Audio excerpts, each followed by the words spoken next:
I appreciate the kind words. I'll be honest, I'm always hesitant to receive any compliments, mostly because of an incident that happened about 3 weeks ago. I was taking one of the middle school students out for lunch. It was a 8th grade guy that I've been mentoring for the past few years, and we're eating at Taco Bell because Taco Bell is the preferred choice of every teenage guy. And we're eating there, and we're talking, and in the middle of the conversation, he just says to me, he's like, "Hey, BB, like, do you mind sharing, like, are you thinking you're going to be around, like, the area? Like, what's your plan for the next 5 years, 10 years?" And I just said, I'm not sure what God's will is for my life, but I definitely hope to be in the area and continue working as a pastor. And he got this real tender, sincere moment because he just said to me, "Gosh, I really hope you stay around. I really hope we can continue this friendship." And I kind of got touched a little bit, and I asked him, like, "Well, why is that?" And he said, "Because nobody else buys me as much Taco Bell as you do."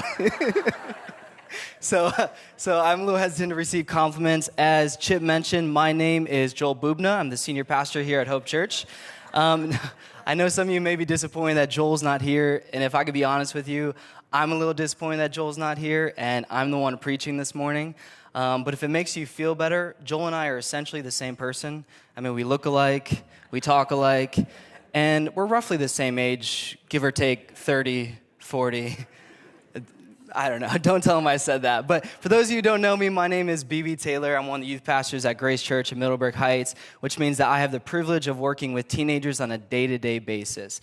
And I know for some of you, I've met you, I've talked to you before, but for those of you who I've not met, I want to go ahead and introduce myself by revealing to you some of my favorite things in the world and just some background information. Some of you may know this already, but I have a couple pictures just to show who I am. First picture right here is a picture of my family. Yes, everybody in my family is vertically challenged. We all have chubby cheeks. That's where I get it from. But you'll see my mom on the left here.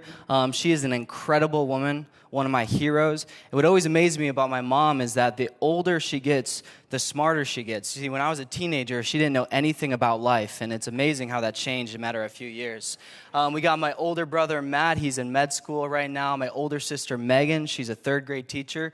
We have my younger sister, Stephanie. She currently works at a book company. And then there's me. And my family grew up in the suburbs of this incredible city right here. This is the city of Chicago, which means that I am a huge Chicago Bears, Chicago Bulls, and most of all, Chicago Cubs fans, which means it makes it easy for me to resonate and empathize with you Cleveland sports fans. But because I grew up in Chicago, I was able to meet the love of my life, which is this next picture right here. Chicago deep dish pizza. You totally thought it was a girl, didn't you? All right, it's Chicago deep dish pizza. It's one of my favorite things in the world. It's absolutely delicious, and it's healthy for you. At least that's what I tell myself. But because I moved from Chicago to Cleveland, and that stuff's not really available around here, I found that I resort to this other restaurant. It's this one right here. It's a Chipotle burrito. And for health reasons, I try to limit myself to maybe 12 to 13 burritos a week. I'm just kidding. It's more like 16 or 17 because those things are so ridiculously good.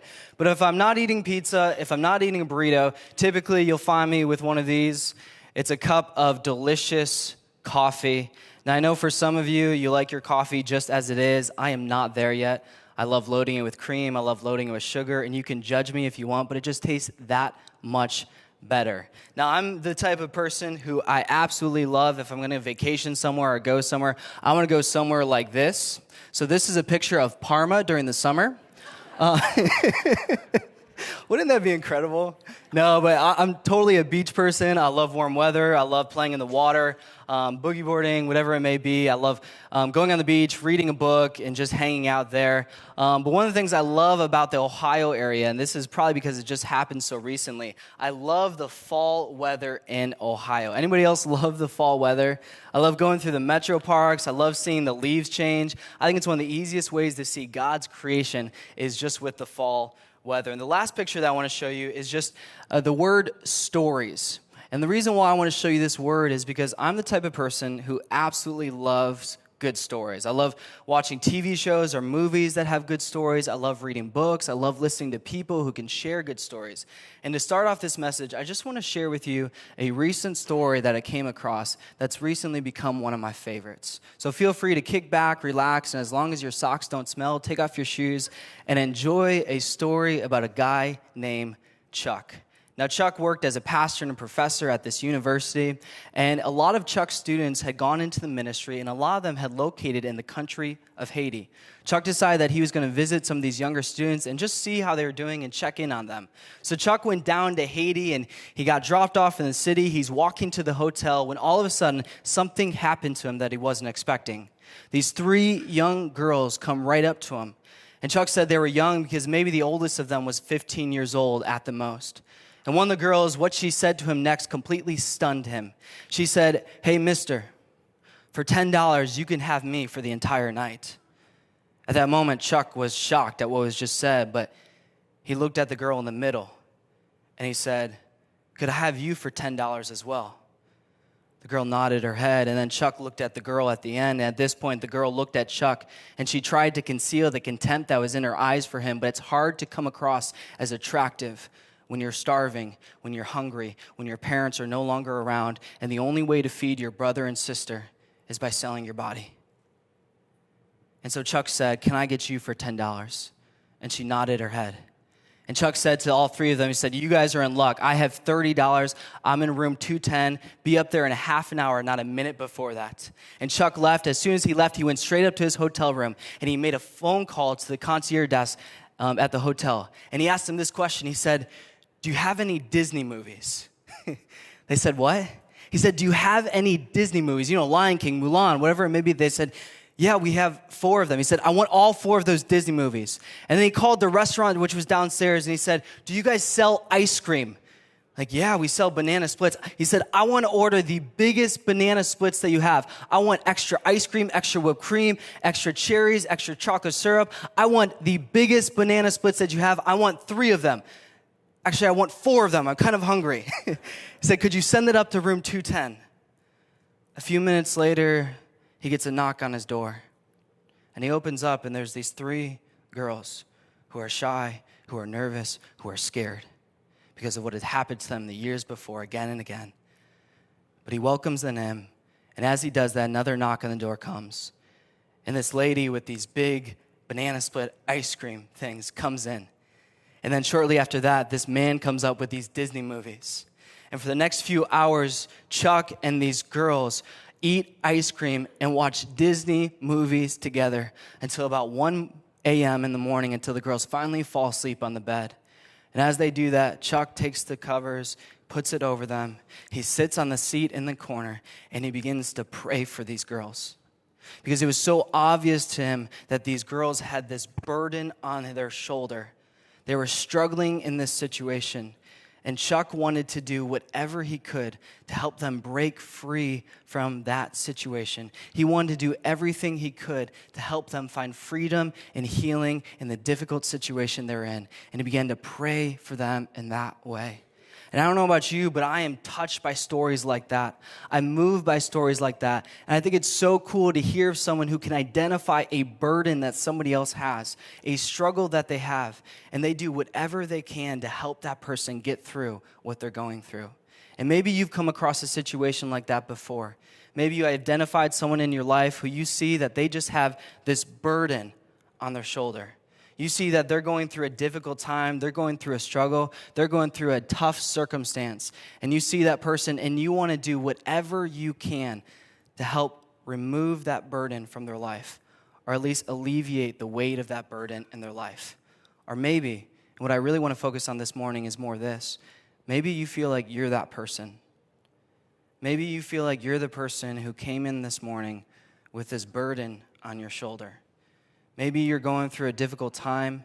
Maybe there's a struggle in your life, a circumstance that isn't going great. In a lot of ways, you feel like there's just this weight that's on your shoulder. You ever feel like that before? You ever feel like that could be you right now? See, I think a lot of times people walk into church buildings and they feel like they're carrying something like this. And sometimes it feels lighter, sometimes it feels heavier. But it's this burden that they walk around with. Maybe the burden you feel today is the burden of anxiety. You find yourself worrying a lot. Or maybe for you, the burden that you feel is just the burden of, you know what, I got this habit. I got this addiction that I've been trying to break, but it's just not really working well. Maybe the burden that you feel is this burden of loneliness. And you walk around and you feel like nobody gets you, nobody understands you. Or maybe you feel like your marriage isn't going as well as it should be, or your kids aren't responding the way they should be. Or maybe you're a grandparent and you just don't know really what's going on at this stage of life. Or maybe for you, you feel like you're not a very good dad. Or maybe it's a physical thing. You feel like you're not skinny enough. You're not good looking enough. You're not smart enough. You're not rich enough. Or maybe for you, it's just an insecurity that plagues you wherever you go and affects everything that you do. Have you ever found yourself walking around with one of these things, where it feels like sometimes it's light, sometimes it's heavy, but in a lot of ways it affects everything you do? Now, wouldn't it be nice? Wouldn't it be nice if you were able to find a way to remove that burden from your life? Wouldn't it be incredible if you could find freedom and healing from the burdens that you walk around with on a daily basis? Wouldn't that be so cool if you're able to take that next step to find that healing?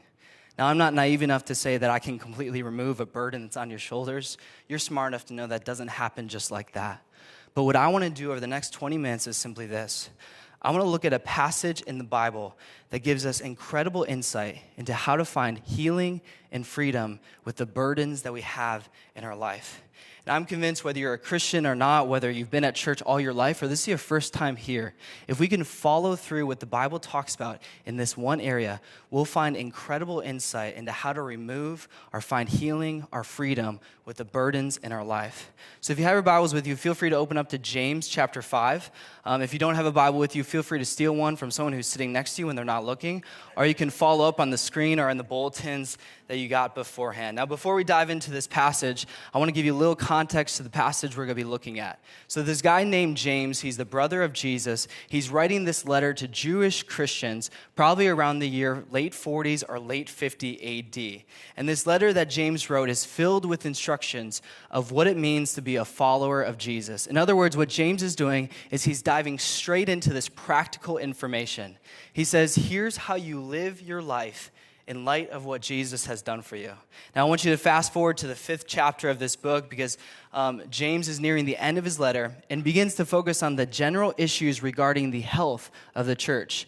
And within the few verses we're going to be looking at, he's actually going to be talking about this theme of prayer. And what's fascinating is within these few verses on the theme of prayer, we're actually given incredible insight into how we can remove or find freedom or healing into burdens that we're facing. So let's go ahead and look at James chapter 5, verse 16. It says this, make this your common practice. And what James is saying here is, no, I don't want you to do this on a yearly basis. I don't even want you to do this on a monthly basis. I want you, what I'm about to tell you, I want you to do this on a regular basis. All right, James, what do you want us to do on a regular basis? James says, I want you to confess your sin to each other and pray for each other. You want us to do what? I want you to confess your sins to each other and pray for each other. All right, James, could you unpack that a little bit? Because I've heard that before, but I want to know what that means. And what James is saying is, I want you to share openly and honestly what? He talks about sins, but I think as one theologian described, it can almost be read as more than just sins. It could be read as including sins, what we've done that's wrong, but also insecurities, struggles, and burdens.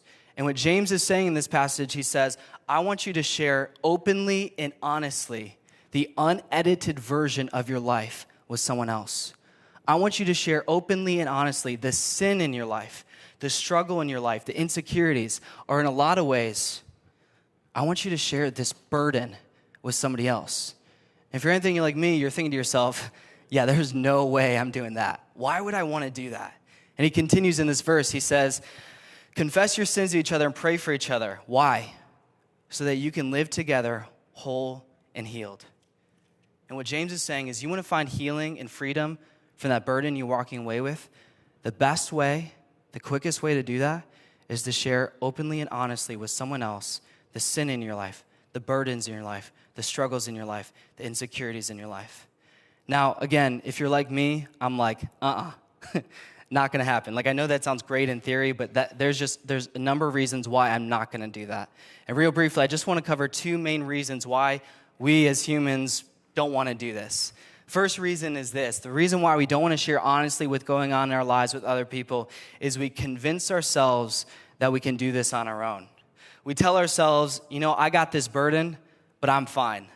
I can manage this, I can control this, I can overcome this, I can break free from this on my own. I don't need anybody else involved in my life. I don't need to seek any outside help from other people. I'm fine. Don't worry about me. Now, can I be honest with you? Because I totally get why people feel this way or why people respond this way, because I am totally wired as one of these people. I don't want anybody else involved in my burdens because I convince myself again and again that I'm fine. I don't need any help.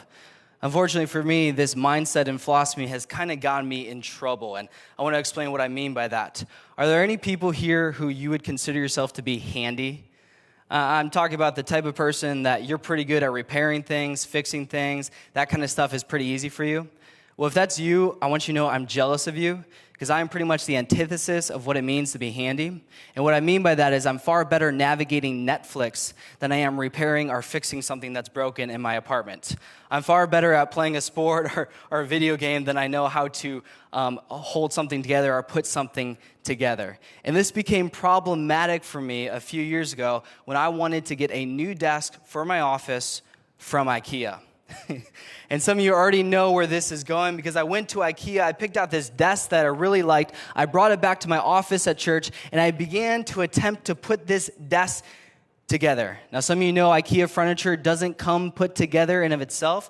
In fact, it's quite the opposite of that. It comes in about 50 million different pieces that you yourself have to assemble. And I swear every single one of these 50 million pieces was possessed by the devil himself because I, for the life of me, could not put this thing together. So I'm lying on the floor of my office.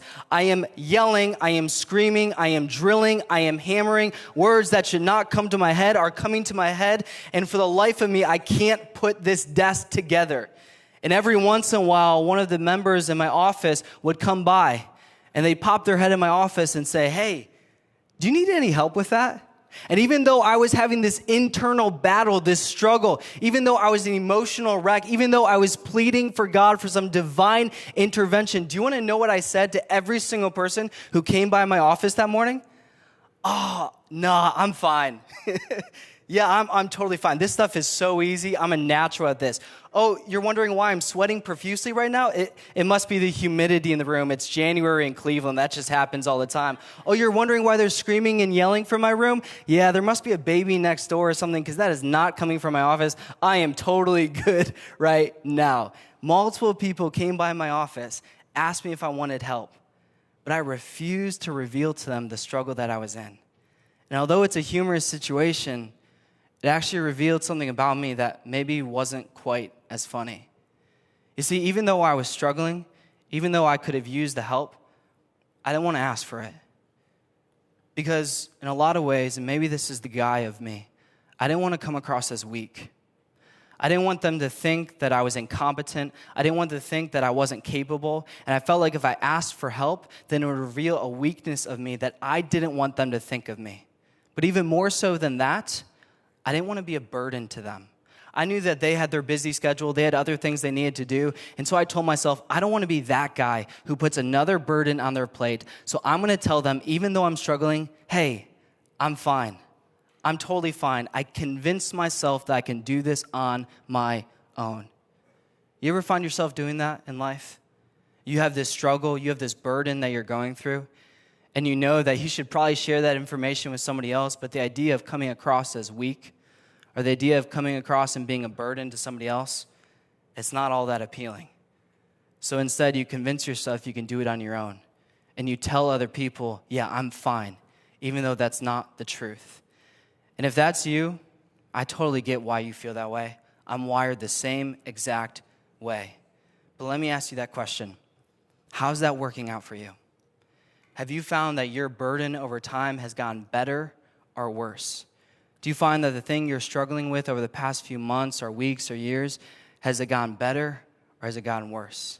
You see, I'm convinced, even though this is natural, it is one of the worst things we can do for ourselves because it only allows the burden to grow and grow and grow.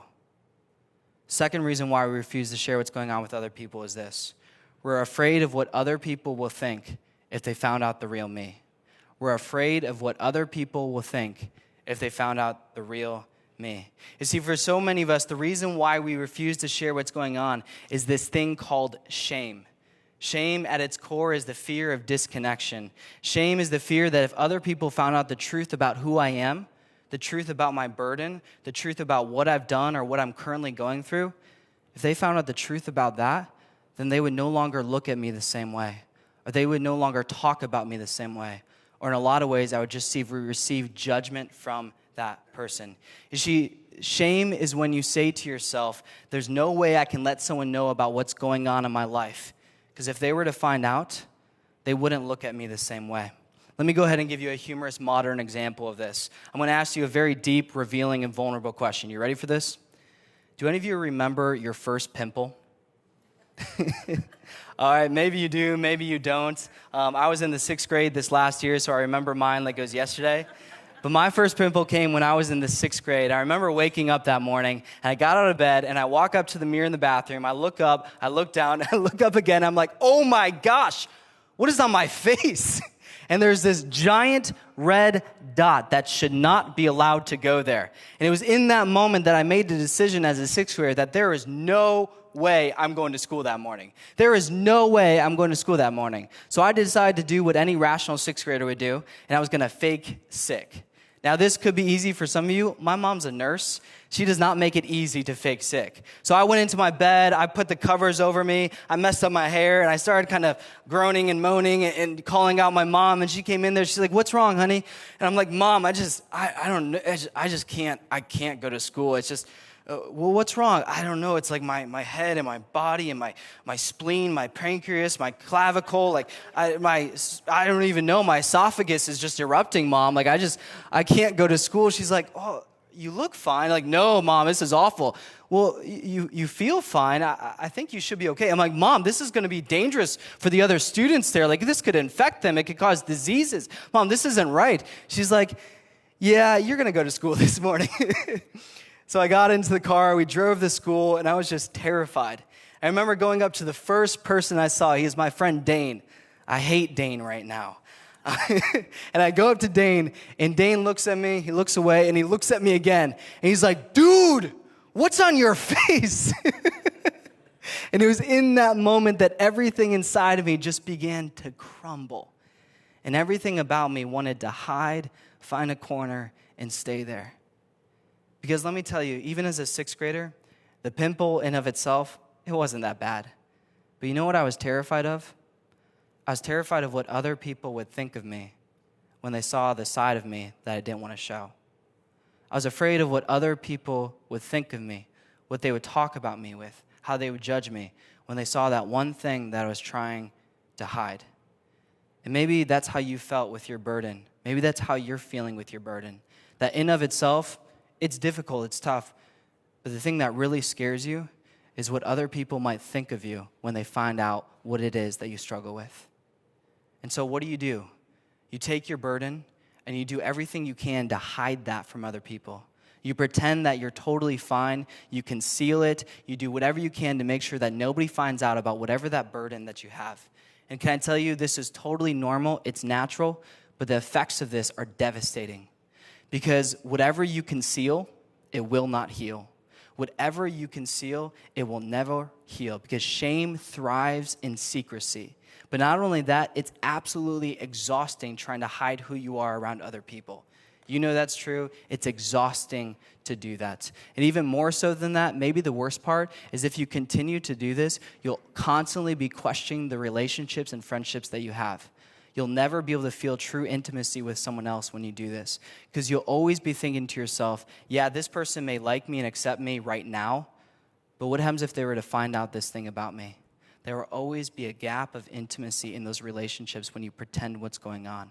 See, one of the biggest reasons, the two biggest reasons why we do this, we convince ourselves we're okay, and then we tell ourselves, I'm afraid of what other people will think of me if they found out. So what we choose to do is we choose not to share that information with anybody. Problem is, our burdens stay there. In a lot of ways, they just get bigger. So what's the other option? Let's jump back to what James says here. He says, make this your common practice. I want you to confess your sins to each other and pray for each other so you can live together whole and healed. And I like how one theologian describes it. He says the very first part of this verse revolves around this concept called vulnerability. The entirety of the first part of this verse revolves around this concept called vulnerability. Vulnerability means that you are willing to be seen and known as you actually are. You are willing to be seen and known as you actually are, not as how you pretend to be or not as how you want to be. And what James is saying is that if you want to remove that burden in your life, the best thing you can do is be vulnerable with someone else. Allow them to see you and know you as you actually are. Now, I know that this is one of the scariest things that we can do. I know that for my own personal self. It was about 5 years ago. I was in college, and I had just entered into this relationship with this girl. And it was one of those relationships that started off great. It started off super healthy. She was a Christian girl. I was following God, and things were going super well. But over time, this healthy relationship turned unhealthy. And I started making decisions. We started making decisions that, in a lot of ways, weren't very good. And it was in the midst of that relationship that I started compromising who I was. I started doing things that I knew was wrong. I started making decisions that I know I'd look back on and regret, but decided to do it anyway.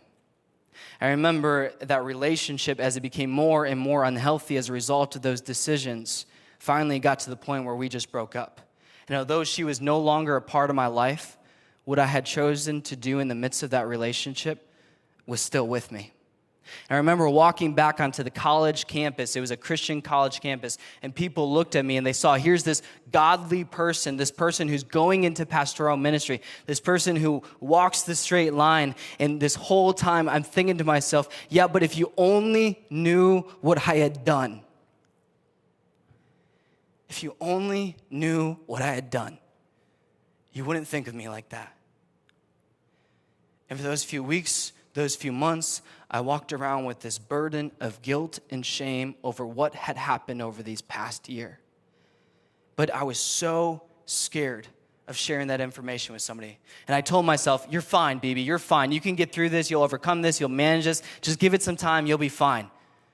But nothing changed. And I said, you should probably share this with somebody else. But everything inside of me said, yeah, but if you share this information with that, they're no longer going to think of you like that person. And so what did I decide to do? I kept it inside. And can I tell you something? That was one of the worst things I could have ever decided to do. Then something happened. I was in conversation with one of my friends, and my friend came up to me in just casual conversation. He said, hey, you know what? Man, I've been seeing a counselor the past few weeks, and it's been amazing. And he's like, you should check one out. And I'm like, dude, I don't need a counselor. I'm fine. I got no problems in my life. He's like, oh, that's fine. It's been so helpful for me to talk openly and honestly about what's going on. And I'm like, dude, you're messed up. I have no problems. I'm fine. But that next day, I decided that I wanted to see what he was talking about. So I went to the counseling center at the college, and I literally walked past the door 5 different times because I was so afraid if somebody saw me inside, what they would think of me. And I didn't go in that day. The next week, I went into the counseling center. I made it to the front desk, and the lady asking me about how to schedule an appointment, I told her literally what I said. I said, you know what, I'm fine. Like, I don't need this. Like, I'm not like, one of those people. But if you have some opening, I wouldn't mind seeing somebody. And she must have been like, oh, you poor thing, you need so much help. And I did. And that next week, I had my first counseling session. And I walked in with this burden that I was carrying around by myself. And in that counseling session, I decided for the first time to share openly and honestly with someone else what was going on. And it was like the first time in a few months. It's not that the burden went away, but the weight of that burden reduced immensely. And it felt so good.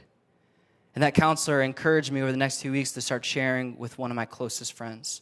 And I did that. I shared with one of my closest friends what had happened. And I was so scared. But it was one of the best things that I've done. And maybe you're here today and you're thinking, well, how do I do that? The best way to do that is to identify someone in your life who you can trust, someone who will handle that information, that fragile information with care and concern, someone who loves you, someone who knows you well. And what would it look like for you just to share that burden with somebody else? But not only is it important for us to be vulnerable with other people, we have to know how to receive people who are choosing to be vulnerable with us. And as I finish out the message this morning, I just want to go ahead and close with this piece of information. When you think about people, how to respond to people who are vulnerable with us, what do? One of the best things we can do is take a cue from Jesus. In John 13:34, Jesus tells his disciples, he says, I give you a new commandment, meaning that this is totally new. I want you to love one another. But he doesn't stop there. He says this really interesting comment. He says, I want you to love one another in the same way that I have loved you. And what Jesus is saying, he says, I want you to treat people in the same way that I have treated you. And if we apply it to this context, what we're talking about today, Jesus is saying, I want you to receive people who are vulnerable with you in the same way that I receive you when you're vulnerable with me. And to understand what that means, I just want to close with this one story. And this is a story told by Philip Yancey in his book, What's So Amazing About Grace? And he describes it like this. He says, there's a young girl who grows up on a cherry orchard just above Traverse City, Michigan. Her parents, who are a bit old-fashioned, overreact to her nose ring, the music she listens to, and the length of her skirts. They ground her a few times, and that just makes her more and more angry inside. And she screams inside, I hate you, to her parents. And one day, her father, who's knocking on her door after an argument, it's just the end of it for her. And that night, she decides to do what she's been rehearsing for weeks. She decides to run away. Well, this girl ends up taking a bus to the city of Detroit because she knows that her parents would never look for her there. Maybe Florida, maybe California, but not Detroit. And after a few days in Detroit, she meets this man who's driving the biggest car she's ever seen. The man with the big car, she calls him boss, recognizes that since she's underage, men would pay a premium for her. So she goes to work for him. Things are good for a while. Life is good for about a year. She gets special treatment until she starts noticing some sickness that's developing. And it amazes her how quickly her tide begins to change. Because before she knows it, her boss turns on her. He says, we can't mess around with that stuff. And she finds herself on the street in Detroit without a penny to her name. She still turns a couple tricks at night, and all that money goes to support the habit that she develops. But one night, while sleeping on the metal grates outside the city, she begins to feel less like a woman of the world and more like a helpless little girl. And she begins to cry inside, God, why did I leave? Why did I leave my home? And she knows more than anything else, she just wants to go home at that point. 3 straight phone calls get 3 straight connections with the answering machine.